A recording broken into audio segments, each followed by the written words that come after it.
Assalamu alaikum viewers, welcome to another episode of Light of Islam. I'm Khadija Muhammad, your host. I have with me here in the studio Alaja Rafia Sani.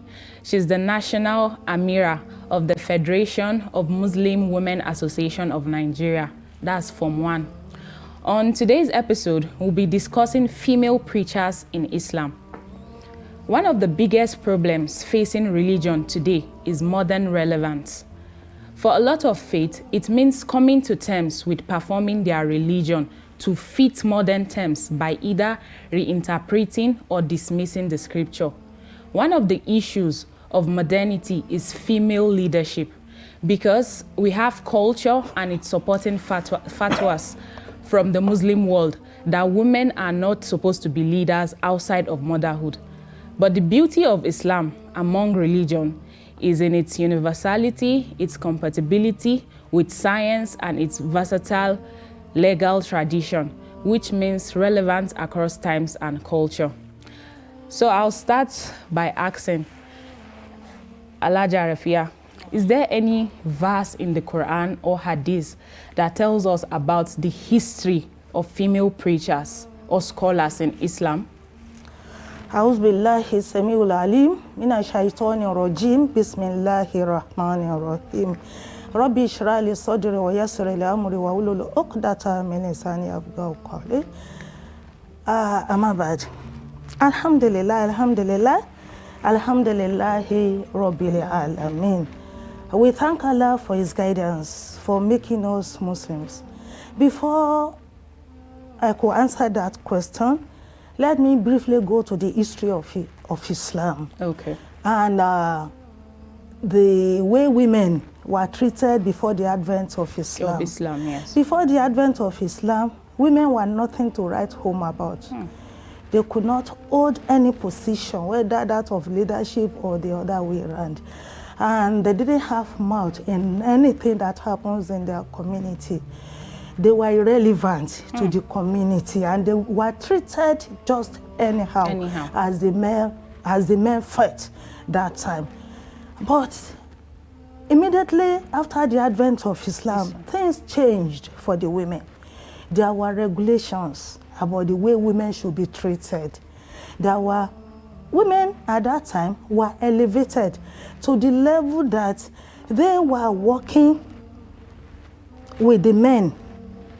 The first set of men in Islam, or do we say the first set of men in Islam that were called the Sahabas. Taking it from the inception of Islam, you will know that if not for the support of his first wife, Khadija, the support she gave her husband is something of relevance today, because it was through that support that the Prophet himself was solidified spiritually and religiously. And with that, we had the foundation of Islam. And you see, as people went on with the teachings of Islam, they found out that the women were relevant. In what way? There was a day we were told that the Prophet told the Sahabas, the men, he pointed to Aisha. He said, take half of your religion from that lady. And you see, in Islam, Allah has told us in the Holy Quran, لَقَدْ كَانَ لَكُمْ فِي رَسُولِ اللَّهِ أُسْوَةٌ حَسَنَةٌ لِمَنْ كَانَ يَرْجُو اللَّهَ وَالْيَوْمَ الْآخِرَ وَذَكَرَ اللَّهَ كَثِيرًا. Sadaqallahu al-Azim. If Allah subhanahu wa ta'ala could tell all of us Muslims that you have in the Prophet of Allah the best example. For who? For those who believe in Allah and who remember that one day they will meet Allah. Allah has given us everything. If that is the case, and we could see women during the time of the Prophet of Islam supporting Islam with their education, with their knowledge, teaching both men and women. Exactly. Because most people don't know this. Is all about. Yes. So if that could happen during the lifetime of the Prophet, who can now tell us that we should not do that? And the Prophet did not restrict it to the women. He told even the men that they should take lessons from women. Aisha. Yes. Radiallahu anha. And not only Aisha alone, other wives of the prophets, other wives of the Sahabas too, were very sound in the knowledge of Islam. And in other areas of knowledge. So if that could happen that time, all that we need today is to do what? Is to improve on it instead of antagonizing those who are doing it. Doing it, yes. Exactly. Because as I said, you know, our culture, we have this, our culture with us, is that women, you don't, you can't come out and preach. No. All you have to do is be a mother. Even today, as we see it, we don't have like a lot of female leaders because it's seen as if this lady is coming out for something or this lady is preaching. It's something that is frowned upon nowadays in our society, that people don't really accept it. Let me tell you a brief history of what happened at the early stage of Form 1 in Nigeria. In the Southwest, when Form 1 started, many of us were already into one Asalatu group, that is Women Islamic groups, yes, before the advent of Form 1 in Nigeria. And alhamdulillah, I was one of the foundation members of Form 1. The day the idea of Form 1 came up, I was at conference in Kano. But let me not go into that. Yes. So now, as we started, we were bringing all Muslim women together. We were very young that time. The time Form 1 was formed, I was 24.5 years old. And that is about 37 years ago. Wow. So now we used to have, even up to today, we do have programs on radio and television. So there was a time we had a program during Ramadan. And one of the biggest malams in the Southwest went on the air to attack us, to say that our husband should call us in, that there's no room for that in Islam. Many of our sisters were scared, and their husband said they should not come out to preach, to be part of our program that time. I said, no, this shouldn't be the best thing for us. We were bringing ourselves together, learning and teaching the real Islam, instead of wasting our time away doing some other things. Do you know what we did, my sister? We met at one of the radio stations in Ibadan. Then we started making our research. And then we came about Quran chapter 33, verse 35, where Allah was calling both male and female. Exactly, yes. And so on and so forth. We read it. We asked for the tafsir. We now paid for another time on the air. Then we said, if you say we should not come out again, how will we be able to learn Islam? Exactly, how will we learn Islam? And what Allah has told us, that is, you should know me before you worship me. If you don't know me, how will you be able to worship me? You want to know Allah, you want to know what exactly He wants from us as His servants.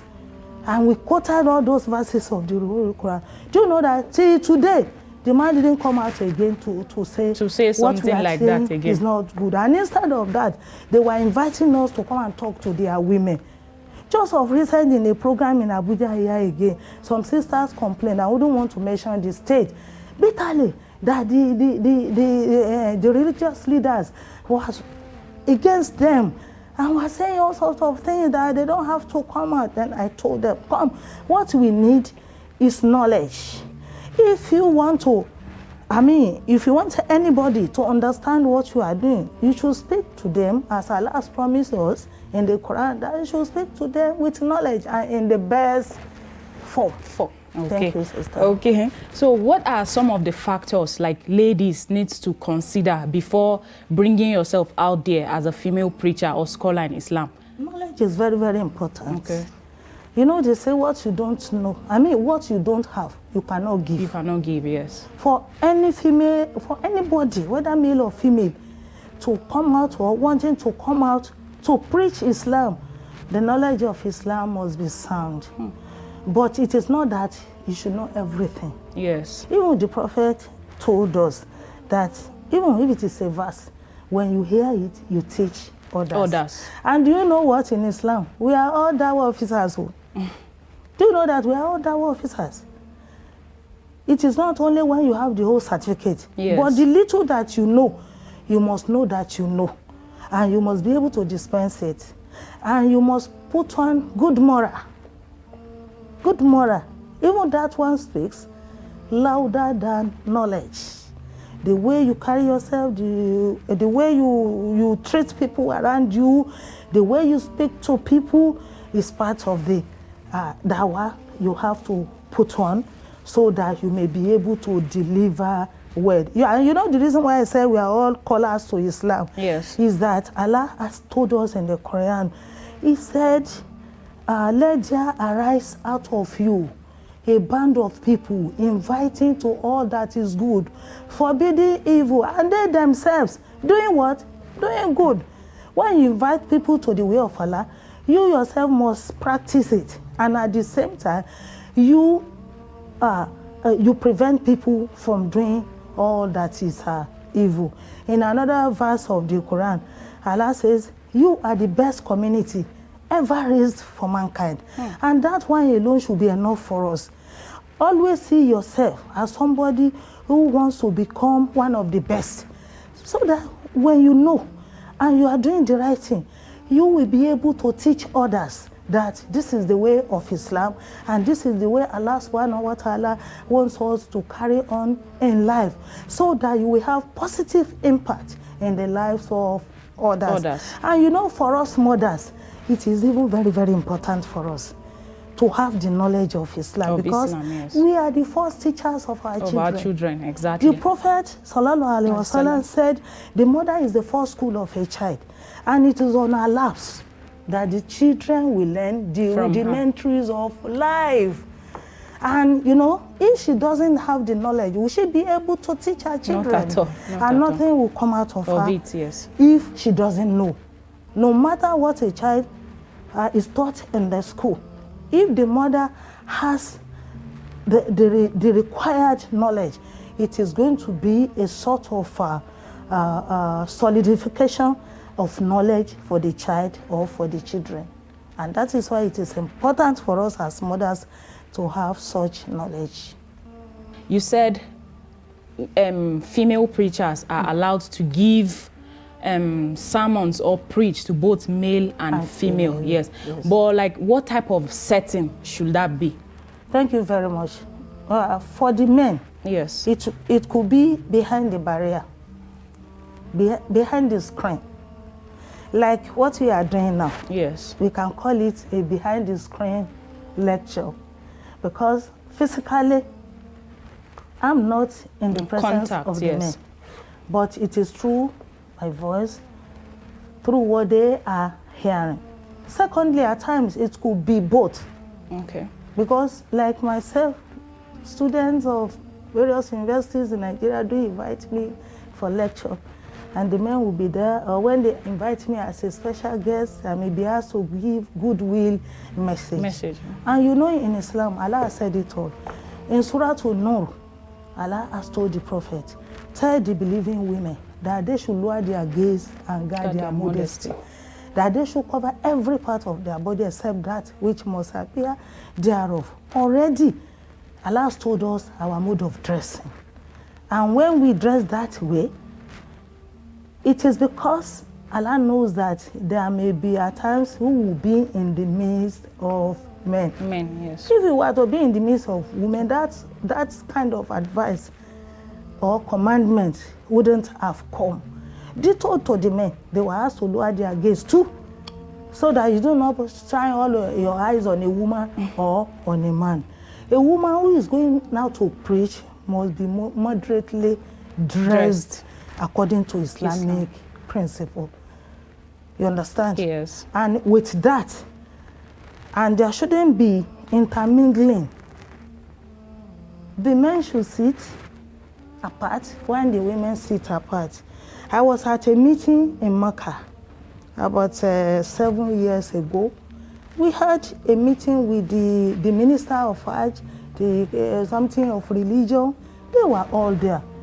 The men sat like that, and the women sat even facing the men. Yourselves, yes. And there was a small barrier between us so that no woman could cross to where the men are, and no man could cross to where the women are. And we were discussing. We represented Nigeria at that meeting. So with all this, Allah is giving us the guidance.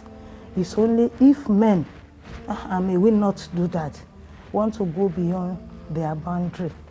Allah has already, He told us, He has given us the guidance. Yes. When Adam and his wife were sent out of paradise, and they said they tarried on the surface of the earth for years. And when Allah wanted to accept their seeking for forgiveness, He said He gave Adam the inspiration to beg Allah, Allahu Akbar, to ask for forgiveness. And Allah taught him the prayer he would say. And immediately they said it, Allah said He forgave them. But that day, that very day, Allah told them, I have forgiven you. You have begged me. I have inspired you to beg me. With Rabbana Zolamuna Anfusana, wa in lam taghfir lana wa tarhamna lanakunanna minal khasirin. And after that one, Allah said, if as it is sure that guidance comes to you from me, can you understand that statement? If, Allah said it, if as it is sure that guidance comes to you from me, whoever follows the guidance of Allah shall never grieve and they will never be in pain. Then He said, if anybody should go against His guidance, that person will suffer. That person. May we not suffer. Allah's grace. Allah. So the guidance is already laid down for us to follow. Yes. To follow. So if we follow it, it is we that will enjoy the rahman of Allah. Yes. So for anybody who wants to preach, we see need every time. Whenever people invite me for lecture, I'm always happy. Do you know the reason why? There is no way they will invite you for lecture. You will not want to go just empty-handed. Yes. You will want to look into the Quran, into the Hadith. To get more knowledge. Exactly. Yes. And when you do that, already before those people enjoy anything from you, you are the first to enjoy additional knowledge. And when you have, the Rahmah of Allah is there. But we should always ask for the guidance of Allah. And may we continue to guide and guide each and every one of us. Okay, let me ask you my next question. Okay. Islamically, are women supposed to run for political offices? Is it right Islamically? I would say it's right. Okay. Because the women of the time of the Prophet were part of his government. The women were not left at home. We had nurses, we had doctors, we had leaders among them. Those who carried the flag of Islam, even during the war. And for somebody to have carried the flag of Islam, yes. What do you think that person is You see, most people don't really know this. As you keep emphasizing on knowledge. If people really go back to the scripture to really get to see all this. May I tell you, I was the PTA chairperson for Command Secondary School, Odogbo, some years back. And you see, that year, I was the first Muslim and the first female. When somebody heard of it, do you know what the person said? Go and tell them, a Muslim should not be a leader in an association where you have more than 2,000 parents. You are a Muslim and you are a woman. I am a woman, yes. I just smiled. This is what we keep on saying. Do you know what saying. happened to the man? He now wanted his children to be admitted into command. He now came to me. He has tried it and the admission couldn't come up. Now I told the commandant, one of our people in the community, that the commandant said, bring their names. And his children were admitted. He was almost prostrating. Then I now remembered, the day you said women cannot be leaders. If I'm not the PTA chairperson of this school, will you have the opportunity to come of to bringing me like this? Your children to me?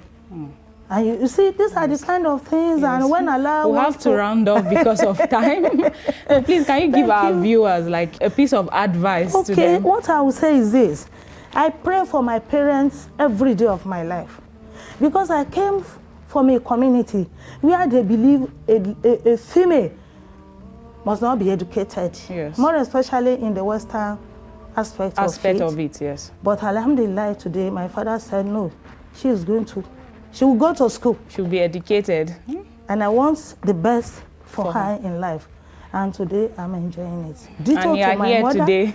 That supported my father to give me that education. So every day of my life, I pray for them for that golden opportunity, because I've traveled to several places because of Islam. But I just want to tell the viewers that I was a teacher for 35 years in a government school. I had 14 years of classroom teaching, 5 years of vice principalship, and I was a principal for 16 years in one of our grade 1 schools in the Southwest. And I've represented my state on several programs. I'm Form 1. I've been a member of the National Executive Council of Form 1 since 1993, till the time I became Amira. So Akbar. If not for the education, I might not have been here today. Yes. So I thank you very much for bringing me on your program. You're welcome. I hope if we call you next time. Inshallah, inshallah. Thank you very much. Alhamdulillah. Thank you, our viewers, for today's episode. Please do not forget to join us next week for another interesting episode. Follow us on all our social media platforms in case you've missed it today. For questions, observations, please you can send a message to the number on your screen. I'm Khadija Mohammed. Thank you for joining us.